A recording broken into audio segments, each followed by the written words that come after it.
지나온 한 주는 튀르기예와 시리아의 지진으로 인해서 마음이 참 아픈 한 주간이었습니다.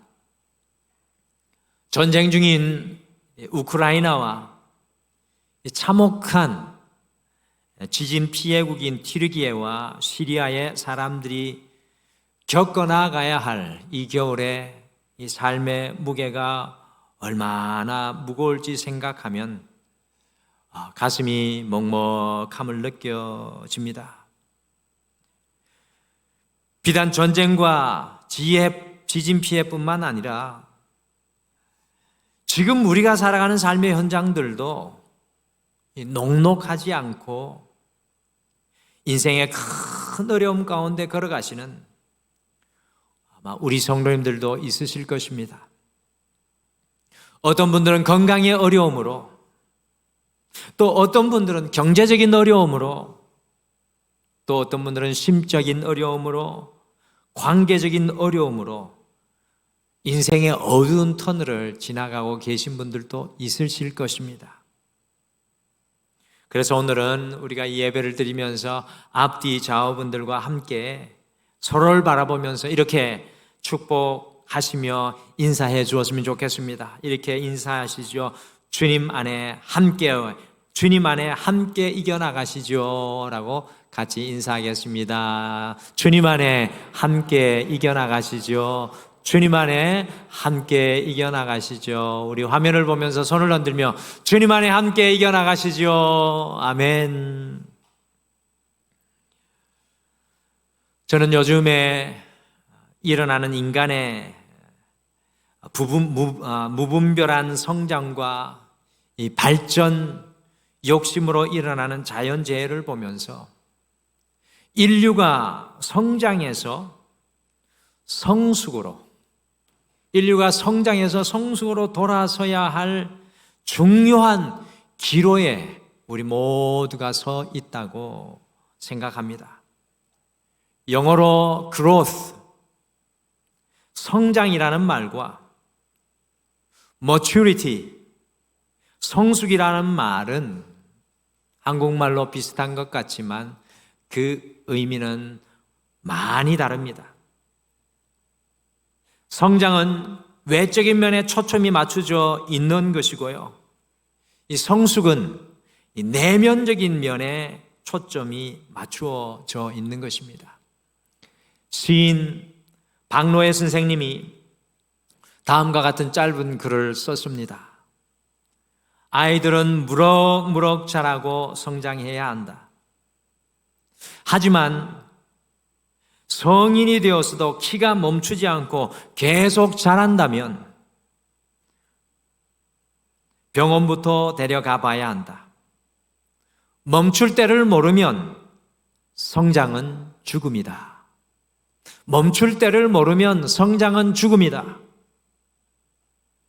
지금까지의 지구촌을 돌아보면 growth, 이 성장이라는 일방통행의 길을 멈추지 않고 달려온 것을 우리 모두 인정할 수밖에 없습니다. 성장을 향한 인간의 욕심이, 인간의 무분별한 착취가 멈추어지지 않는다면 오히려 성장이 죽음의 길이 된다는 너무나 중요한 교훈을 급변하게 일어나고 있는 자연재해들을 통해서 얻게 됩니다. 지금은 성장이 아니라 또한 성숙의 시기임을 깨닫습니다. 여러분과 제가 살아가는 지금 이 시대는 성장의 시기이기보다는 성숙의 시기인 것 같습니다. 우리가 살아가는 지구촌은 성장의 눈이 아니라 성숙의 눈으로 바라보아야 다시 회복될 것입니다.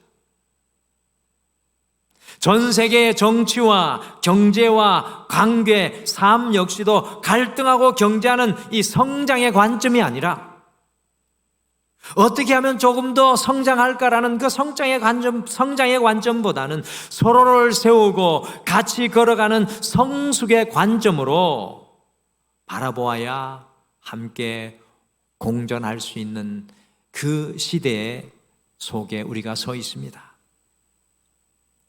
미국의 릭 워렌 목사는 교회 성장보다는 더 중요한 것이 교회 건강 곧 성숙이다라고 이야기를 했습니다. 그 이유는 몸집만 커진 교회는 오래 갈 수 없지만 규모가 작아도 건강한 교회, 성숙한 교회, 더 깊은 성숙으로 나아가는 교회는 그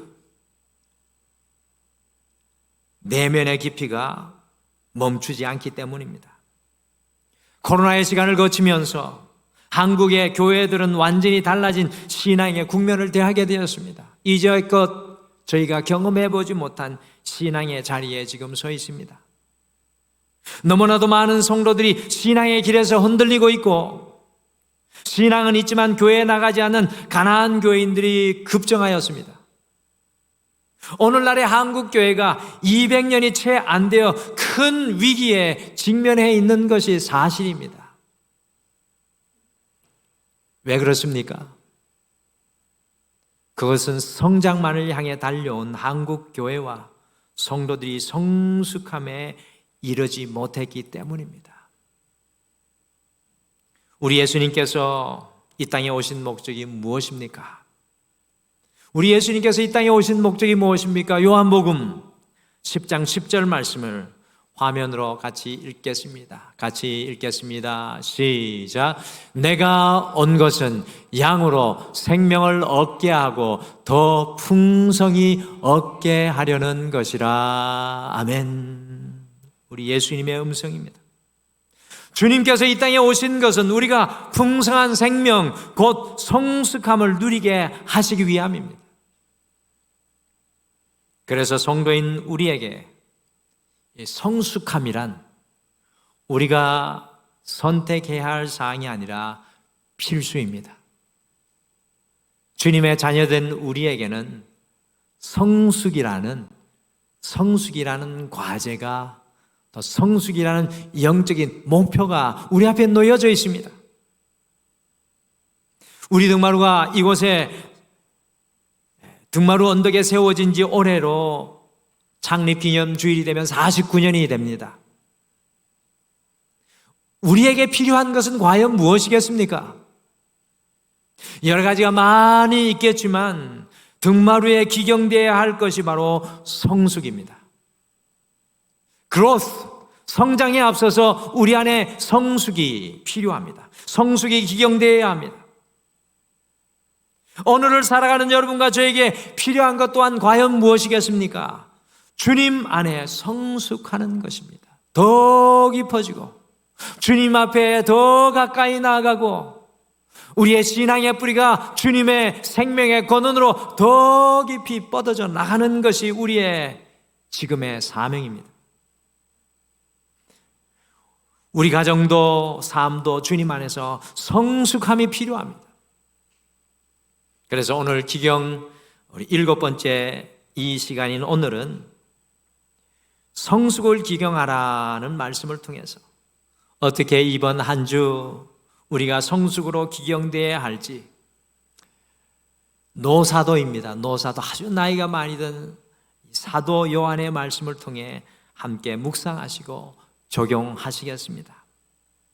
사도 요한은 1세기 말 초대교회 성도들을 3가지 다른 호칭으로 각각 부르면서 성숙한 신앙으로 격려하고 있습니다. 여러분과 저는 과연 어떤 신앙의 자리에 오늘날 서 있으며 우리는 어디까지 성숙해야 할까요? 노사도의 말을 우리의 가슴에 품고 이번 한 주 성숙함을 기경할 수 있는 여러분과 제가 되시기를 간절히 축복합니다. 우리 옆에 분에게 축복해 주시죠. 성숙합시다. 성숙합시다. 아멘. 첫째, 어린아이의 신앙입니다. 어린아이의 신앙.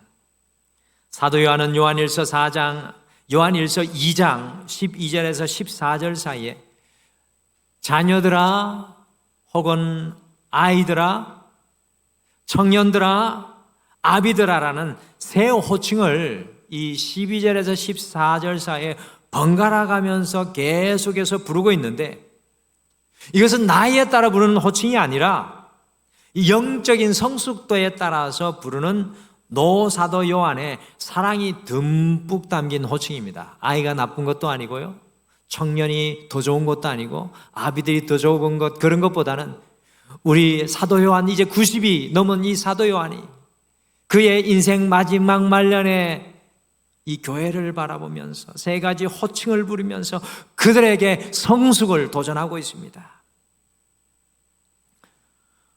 어린아이들은 신앙생활의 연수가 오래되지 않은 새신자가 된 사람을 부르는 것이고요, 청년들은 연약함으로 실수는 하지만 왕성하게 믿음의 길을 걸어가는 성도를 부르는 것이고, 아비들은 신앙의 연수가 깊어 성숙한 성도를 부르는 것입니다. 그렇다면 과연 자녀 혹은 어린아이의 신앙은 어떤 신앙이겠습니까? 자녀 혹은 어린아이의 신앙은 어떤 신앙이겠습니까? 같이 화면으로 요한일서 2장 12절과 14절에 어린아이의 신앙의 부분을 함께 읽겠습니다. 우리 화면으로 같이 읽겠습니다. 시작. 자녀들아, 내가 너희에게 쓰는 것은 너희가 그의 이름으로 말미암아 사함을 받았으며, 아이들아, 내가 너희에게 쓴 것은 너희가 아버지를 알았으며. 어린아이의 신앙은 두 가지 특징이 있습니다. 첫 번째는 예수님의 보혈의 피로 자기의 죄를 씻긴 것을 믿는 사람입니다. 두 번째는 하나님이 아버지인 것을 믿고 고백하는 신앙이 어린아이의 신앙입니다. 유명한 설교자 찰스 스펄전이 자기의 어린 신앙을 기억하며 이렇게 고백했습니다. 내 눈이 처음 그리스도를 보았을 때 예수님은 참으로 나의 구세주가 되었습니다. 내 죄의 짐이 내 등에서 떨어져 내리는 순간 나는 온전한 죄의 용서로부터 완전히 해방되었습니다. 그날 이후로 나는 주님의 온전한 소유가 되었습니다. 이 고백은 찰스 스펄전 목사님뿐만 아니라 우리 모든 믿는 그리스도인들이 고백해야만 하는 아주 중요한 신앙의 첫 발걸음입니다. 노사도 요한은 이 어린아이 신앙을 말씀하며 거듭난 신앙이라면 두 가지 확인해야 할 질문이 있다고 우리에게 도전합니다. 우리 모두에게, 오늘 예배를 드리는 여러분과 저에게 두 가지 질문을 던지고 있습니다. 첫째는, 당신은 예수 그리스도로 죄 용서함을 받은 것을 믿습니까? 라는 질문입니다. 당신은 예수 그리스도로 죄 용서함을 받습니까? 그 받은 것을 믿습니까? 둘째는, 당신은 하나님이 우리 아버지가 되심을 믿습니까? 라는 질문입니다. 당신은 하나님이 우리 아버지가 되심을 믿습니까? 내 신앙의 연수가 얼마 되었는데 목사님, 그런 가장 기본적인 질문을 하시고 계십니까? 라는 그런 생각을 가지신 분들이 혹시나 이 자리에도 있으실 수 있습니다. 그러나 가장 기본적인 것이 가장 많이 우리를 넘어지게 하는 것이기 때문에 반드시 오늘 이 질문을 우리가 확인해야 합니다. 제가 그러면 두 가지 질문을 더 줄여서 더 쉽게 한 가지로 질문 드리겠습니다. 예수 그리스도의 보혈의 공로로 말미암아 오늘 밤 죽어도 천국 가실 것을 믿으십니까? 이때는 아멘이 막 이 교회 지붕이 뚫어질 정도로 나와야 되는데, 예수 그리스도의 보혈의 공로로 말미암아 오늘 밤 죽어도 천국 가실 것을 믿으십니까? 저는 튀르기예의 이 갑작스러운 지진 사고를 통해서 많은 생명이 죽는 것을 보면서 이 기본적인 질문이 참으로 중요하다는 것을 절감하게 되었습니다. 오늘 내가 죽어도 예수 그리스도의 보혈로 말미암아 천국 가실 것을 확신하십니까? 지금 기독교 교계에 큰 영향을 끼치고 계신 목사님이 다음과 같은 충격적인 간증을 하셨습니다. 그 목사님은 고등학교 2학년 때부터 교회를 다니기 시작하여서 단 한 번도 교회를 떠난 적이 없었습니다. 놀랍게도 교회에 나간 지 한 달 만에 새벽 예배를 나가기 시작을 했습니다. 그리고 교회에 나간 지 2달이 못 되어서 심령이 가난한 자는 복이 있나니 마음이 청결한 자는 복이 있나니 등등 그 운율이 너무나 좋아서 산상수훈을 암송을 하였습니다. 그리고 몇 년 후에 제법 기도도 할 줄 알게 되어 자신뿐만 아니라 자타가 공인하는 신앙인이 되었습니다. 그런데 놀랍게 그 목사님은 교회에 다닌 지 7년이 지난 어느 날 자신이 진정으로 하나님을 믿지 않았음을 발견했다고 고백했습니다. 그래서 교사로 재직 중이었던 그 목사님은 학교에서 퇴근하자마자 교회로 달려가서 자신이 정말 하나님의 사람인지 확신할 수 있도록 해달라고 주님 앞에 밤을 새워 부르짖었습니다. 그렇게 밤이 새도록 기도하다가 2, 3시쯤에 자신이 까맣게 잊고 있었던 망각 속에 모든 부끄러운 모습과 죄의 모습들이 마치 필름이 지나가는 것처럼 기도하는 자신에게 낱낱이 보여서 자타가 공인하는 모범생이었던 자신이 비참하기 그지없다는 것을 주님 앞에 깨닫게 되었습니다. 그래서 그날 밤에 하나님께 간절히 울부짖어 기도하였습니다. 주님, 세상 사람들의 죄 때문이 아니라 주님이 죽으신 것은 저 한 사람 때문에 죽으신 것을 믿습니다. 주님, 추한 이 죄인을 용서하여 주옵소서.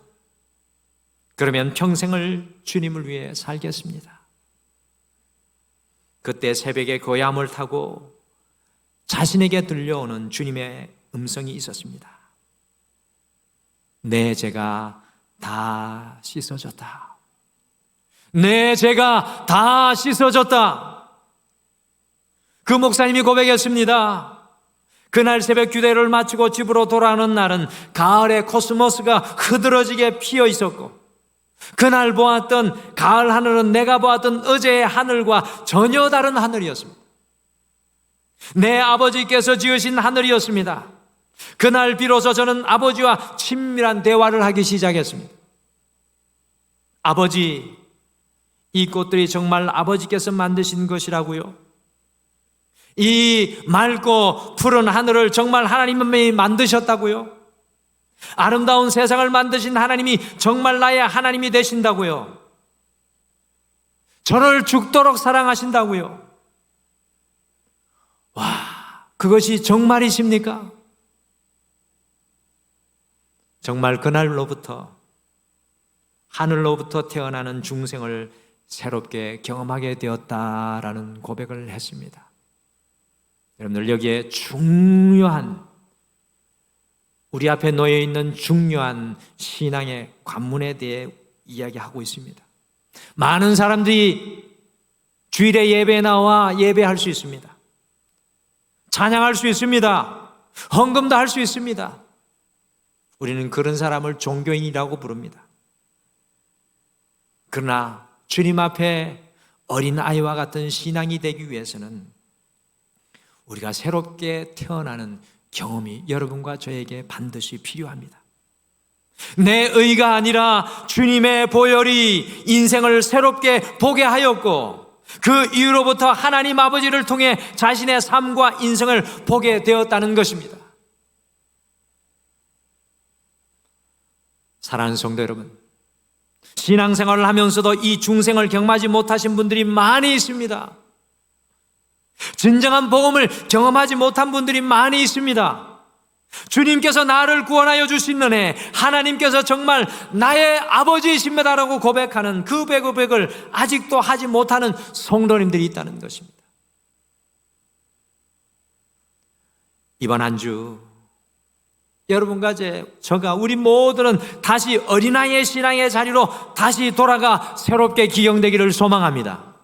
이번 한 주 하늘로부터 다시 태어나시기를 소망하십시오. 나를 구원하신 그 주님으로 인하여 감격하고 감사하는 삶의 그 자리로 돌아가야 할 줄 믿습니다. 이 튀르기야의 사건과 시리아의 사건을 통해 볼 때 우리가 얻은 것, 우리가 쌓아놓은 것은 일순간에 쓰러지고 무너질 수밖에 없다는 것을 보게 됩니다. 가장 중요한 것은 오늘 내가 그리스도 예수를 만났느냐 만나지 못했느냐가 중요한 것입니다. 그 주님이 나의 아버지 되시느냐가 중요한 것입니다. 오늘 이 밤에 내가 죽어도 하나님 앞에 설 수 있느냐는 믿음이 있느냐 없느냐가 중요한 것입니다. 우리 하나님이 내 아버지가 되신다는 믿음으로 우리의 인생이 새롭게 출발되어져야 될 줄 믿습니다. 그래야 할 때 우리의 염려와 두려움이 떠나갈 줄 믿습니다. 그것이 가장 깨끗하고 순전한 어린아이의 신앙입니다. 주님께서는 이 2023년 여기에서부터 우리가 시작하고 기경되기를 소원하신다는 것을 잊지 마십시오. 둘째는 청년의 신앙입니다. 화면으로 사도 요한이 청년의 신앙을 어떻게 말씀하시는지 2장 13절 후반절과 14절 후반절을 함께 화면으로 읽겠습니다. 우리 같이 읽겠습니다. 시작. 청년들아, 내가 너에게 쓰는 것은 너희가 악한 자를 이기었음이라. 청년들아, 내가 너희에게 쓴 것은 너희가 강하고 하나님의 말씀이 너희 안에 거하시며 너희가 흉악한 자를 이기었음이라. 아멘. 청년의 신앙의 특징은 무엇입니까? 강한 신앙입니다. 악한 자를 이기는 신앙입니다. 이 악한 자가 단수로 되어 있는데요, 사단을 뜻합니다. 곧 우리를 불행하게 하고 넘어지게 하고 깨어지게 하는 사단이고, 사단을 이기고 세상을 이기고 연약함을 이기고 사는 신앙이 청년의 신앙이라는 것입니다. 여러분들, 청년의 신앙이 오늘 새가족 수료한 우리 결혼한 두 커플처럼 청년들만 가지는 청년의 신앙이 아닙니다. 나이에 상관없이 청년의 신앙이 될 수 있습니다. 청년의 신앙은 어떠한 상황과 환경 속에서도 흔들리지 않고 믿음으로 결단하고 나아갑니다. 우리 안에도 이 청년의 신앙으로 성숙되는 기경이 일어나야 합니다. 오늘 이 시대를 살아가는 우리에게 청년의 신앙이 필요합니다. 쓰러지지 않는 신앙, 넘어지지 않는 신앙, 강한 신앙, 이기는 신앙이 필요합니다. 어떻게 이 청년의 신앙으로 우리가 기경될 수 있겠습니까? 읽으셨던 14절 말씀을 보시면 너희가 강하고 하나님의 말씀이 너희 안에 거하시며 라고 말씀이 기록되어 있습니다. 하나님의 말씀이 우리 안에 거할 때라고 하는 그 표현, 거한다는 표현이 영어로는 remain, abide 이런 표현인데요, 헬라어 단어는 메노라는 뜻입니다. 이 메노는 어떤 의미냐 하면 떠나지 않고 계속해서 머물러 있다라는 그런 뜻입니다. 주님께서 우리 안에 장막을 탁 치고 그 안에 거하신다는 것입니다. 떠나지 않고 계속해서 머물러 있다는 뜻입니다. 곧 청년의 신앙은 그 안에 하나님의 말씀이 계속해서 함께하기에 강한 것입니다. 내 생각과 내 판단과 내 분별과 내 가치관이 아니라 하나님의 말씀이 내 안에 계시니 내가 청년이 된다는 것입니다. 여러분, 에베소서 6장 말씀해 보시면 사단과 이 세상의 권세자들과 대적하기 위해서는 사도 바울이 전신갑주를 취하라고 사도 바울이 권면하고 있습니다. 그런데요, 이 전신갑주를 가만히 보면 구원의 투구, 의의 흉배, 믿음의 방패, 복음의 신발을 보게 되면 이 모든 것은 자기 자신을 보호하는 것입니다. 자기를 수비하고 수비하는 것인데 문제는 수비만 하다 보면 언젠가 패배할 수밖에 없습니다. 이길 수 없습니다. 여러분들, 최고의 수비는 뭘까요? 공격하는 것입니다. 사단과 마귀, 이 세상의 권세자들과 싸우기 위해 유일한 무기가 바로 에베소서 5장 17절 말씀에 나오는데 그것은 성령의 검, 곧 하나님의 말씀입니다. 이 말씀의 검을 가지라고 사도 바울이 권면하고 있습니다. 여러분들 잘 아시는 예수님께서 광야 40일 동안 사단에게 시험을 받으실 때 말씀으로 그 사단의 시험을 모두 이기십니다. 이렇게 성경은 보여줍니다. 기록되었으되 사람이 떡으로만 살 것이 아니요 하나님의 말씀으로 살 것이라. 기록되었으되 주 너의 하나님을 시험하지 말라. 사탄아 물러가라. 기록되었으되 주 너의 하나님을 예배하고 다만 그를 섬기라. 하나님의 아들이신 예수님조차도 끊임없이 말씀의 검을 가지고 사단을 대적하셨다면 여러분과 저 같은 사람이 어찌 사단과 세상의 권세자들을 대적할 수 있겠습니까? 우리의 인생에 다가오는 인생의 고통과 아픔 앞에서 우리가 그것을 어떻게 이기며 살아갈 수 있겠습니까? 우리의 얄팍한 지성과 논리와 경험으로 가능하겠습니까? 그렇지 않습니다. 오직 하나님의 말씀밖에 없습니다. 우리를 강하게 하는 것은 하나님의 말씀인 줄 믿으시길 바랍니다. 우리가 가진 재산도 아닙니다. 우리가 가진 배경과 그리고 우리가 가진 학위와 우리가 가진 경력이 아닙니다. 우리를 강하게 하는 것은, 영원토록 강하게 하는 것은 하나님의 말씀인 줄 믿습니다. 우리의 신앙의 선배님 중에 이런 분이 있었습니다. 내가 육신의 양식을 먹고 어찌 영의 양식을 먹지 않겠는가? 그래서 이분은 아침에 성경 10장을 읽지 않고는 아침을 먹지 않으시고, 점심에도 성경 10장을 읽기 전에는 점심을 드시지 않으시고, 저녁에도 성경 10장을 읽지 않고는 저녁을 잡수시지 않았습니다. 하루에 성경 30장을 읽지 않으면 금식했다는 겁니다. 가만히 생각해 보니까 오늘날 우리는 간식도 먹고 커피도 하루에 몇 잔씩 마시고, 저 같으면 커피 하루 3잔씩 더 마시는데 성경 60장씩 읽어야 될 것 같은 생각이 듭니다. 사랑하는 성도 여러분, 우리 안에 청년의 신앙이 다시 기용되어야 될 줄 믿습니다. 여러분과 등마룻교회 안에 청년의 신앙을 가진 성도들이 많아지기를 축복합니다. 저는 그것을 놓고 기도할 것입니다. 어떻게 세상을 이기고 사단을 이기고 환경을 이기고 나를 이기고 나의 삶의 연약함을 이기고 살아갈 수 있겠습니까? 어떻게 모든 상황 속에서 강한 믿음의 용사가 될 수 있으시겠습니까? 그것은 바로 우리 안에 거하는, 여러분과 제 안에 거하는 하나님의 말씀뿐입니다. 그래서 다시 한 번 더 오늘도 질문 드립니다. 매일 성경 매일 하고 큐티 매일 하고 계십니까? 우리 옆에 분에게 질문해 주세요. 큐티 하고 계십니까? 옆에 분 큐티 하세요? 큐티 안 하시면 등마룻교회에서 이제 좀 이렇게 생각해 봐야 될 것 같습니다. 특별 안 하시는 분 특별 부대로 모아가지고 저는 우리 성도님들 계속 괴롭힐 겁니다. 1월 2월 큐티집 안 사신 분들 빨리 신청하십시오. 여러분들 큐티 하시고 큐티인이 되셔서 주님의 말씀이 내 안에 거하고 그 말씀이 나를 강하게 하시는 그 역사를 여러분과 제가 경험하게 되시길 간절히 축복합니다. 마지막은 아비의 신앙입니다. 아비들에 대해서도 사도 요한이 어떻게 말씀하고 있습니까? 우리 13절과 14절의 내용이 똑같이 기록되었기 때문에 13절 상반절만 화면으로 읽겠습니다. 상반절 13절 읽겠습니다. 시작. 아비들아, 내가 너희에게 쓰는 것은 너희가 태초부터 계신 이를 알았음이요. 여러분들 가장 성숙한 신앙인인 아비의 신앙은 한마디로 태초부터 계신 하나님을 온전히 아는 신앙입니다. 여러분들 앞에서도 어린 아이 신앙도 하나님을 안다고 하고 또 아비의 신앙도 하나님을 안다고 하는데 이 두 가지 알의 차이는 과연 무엇일까요?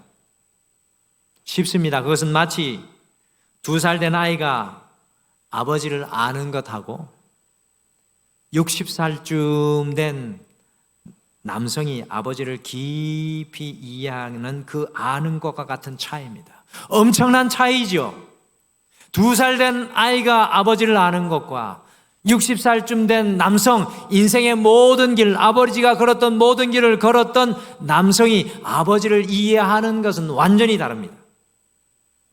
곧 아버지의 신앙은 귀로 듣고 눈으로 보고 손으로 만진 체험적인 신앙을 말하는 것입니다. 내가 주님 앞에 깊이 뿌리 내어서 주님이 내 안에 거하고 내가 주님 안에 거하는 신앙을 말씀하는 것입니다. 주님의 알매 깊이가 다른 신앙이 아비의 신앙입니다. 그래서 어떤 상황 가운데서도 흔들리지 않습니다. 유명한 사상가 카일 라일이라는 사람이 사는 동네에 신임 목사님이 취임을 하여 와서 그 신임 목사님이 칼라일을 방문하여 인사를 하였습니다. 그때 칼라일이 신임 목사님에게 다음과 같이 권면했습니다. 우리 시대가 요구하는 하나님의 사람은 하나님을 소문으로만 말하는 사람이 아니라 체험으로 영혼에 부딪혀서 안 사람입니다. 주님을 소문으로만 안 사람이 아니라 체험으로 주님을 안 사람, 그 사람이 아비의 신앙을 가진 사람입니다. 사랑하는 성도 여러분, 아비의 신앙은 태초부터 창조를 시작하셨던 그 주님을 아는 것과 같이 주님을 깊이 체험적으로 아는 신앙입니다. 주님을 향해 뻗어나가고 주님을 향해 거하고 그 안에 들어가다 보니 태초에 계신 하나님을 만나는 것과 같이 주님을 알게 되는 신앙, 그것이 아비의 신앙입니다. 우리가 이 아버지의 신앙을 가질 때 굳이 말로 하지 않아도 우리의 삶의 모습과 신앙의 자세를 통해 우리 자녀들이 주님을 만나게 되고 우리의 삶을 통해서 전도하는 생활 전도인이 될 수밖에 없습니다. 어떤 시인이 19에 다음과 같이 말했습니다.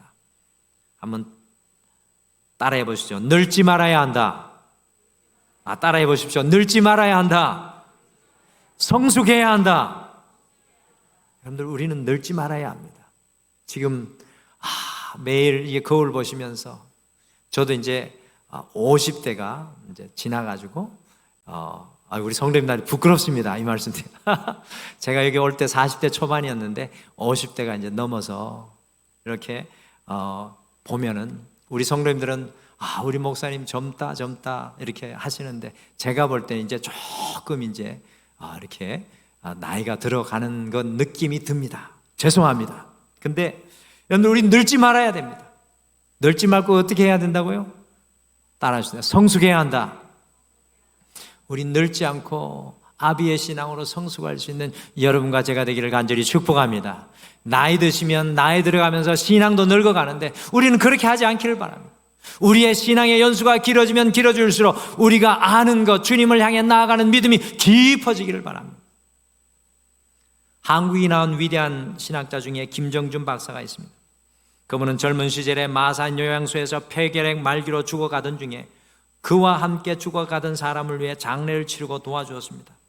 그러다가 오히려 죽을 것이라고 선고받은 그가요, 생명을 얻고 기적처럼 다시 살아났습니다. 그리고 한국교회의 멋진 신앙의 언어로 한평생 살았습니다. 그런데 그분이 죽기 전에 남기신 시가 있는데 그 시가 매우 감동됩니다. 시 제목은 이렇습니다. 내가 죽는 날, 내가 죽는 날. 내가 죽는 날 그대들은 저 좋은 낙원에 이르리라는 찬송을 끝까지 불러주시오. 요한계시록 20장 이하를 끝까지 읽어주시오. 그리고 나의 묘비에는 임마누엘 한 단어만 써주시오. 내가 죽는 날은 비가 와도 좋다. 그것은 내 죽음을 상징하는 것이 아니라 예수님의 보혈로 죄 씻음을 받는 보혈의 눈물이기 때문에. 내가 죽는 날은 바람이 불어도 좋다. 그것은 내 모든 세상 시름을 없이 하고 하늘나라로 올라가는 내 길이 준비됨이라. 내가 죽는 날은 눈이 부시도록 햇빛이 비추어도 좋다. 그것은 영광의 주님의 품에 안긴 내 모습을 보여줌이리라. 내가 죽는 시간은 밤이 되어도 좋다. 캄캄한 하늘이 내 죽음이라면 저기 빛나는 저 별은 하나님의 품에 안긴 내 눈동자여라. 오, 내가 죽는 날, 나를 완전히 주님의 것으로 부르시는 그날, 나는 그날이 오기를 기다리리라. 다만 그분의 뜻이라면 이 순간이라도 닥쳐오기를, 번개와 같이 닥쳐와 번개와 함께 사라져 가기를. 그 다음은 내게 묻지 말아다오. 내가 옮겨진 그 나라에서만 내 소식을 알 수 있을 터이니, 내 얼굴을 볼 수 있을 터이니. 확신에 찬 이 고백을 통해서 성도가 이 땅에서 어떻게 살아가야 할지 감동을 받습니다. 사랑하는 성도 여러분, 우리가 2023년 어린아이 신앙에서부터 다시 기용되기를 소원합니다. 그리고 청년의 신앙으로 말씀 위에 서고 아비의 신앙, 주님 앞에 더 깊게 자라가서 내가 사라지고 오직 내 안에 예수께서 통치하시는 아비의 신앙에까지 자라서 남은 인생을 성숙하며 덤으로 살았던 김정준 박사님과 같이 멋지게 주님께 기경될 수 있는 여러분과 제가 되시기를 간절히 축복합니다.